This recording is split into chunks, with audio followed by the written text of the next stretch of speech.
Hello everyone, Assalamu alaikum and welcome back to Mr. Techfox. In today's quick tutorial, I'm going to show you how to create a new folder on your Windows PC using simple keyboard shortcut. Super fast and easy. If it helps, please consider subscribing to this channel.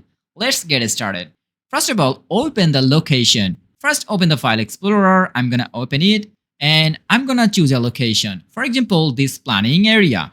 And now I want to create a folder here. Normally I can create it by right clicking on it and then new and folder. But we are not going to do it because we are going to use shortcut on our keyboard. So you have to press on your keyboard Ctrl, Shift and N button together.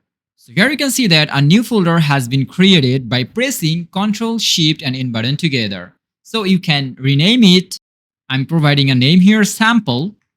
And that's it. Now you know how to create a folder using keyboard shortcut on Windows PC. You can use it at any time, at any place. Thanks for watching. Allah Hafiz.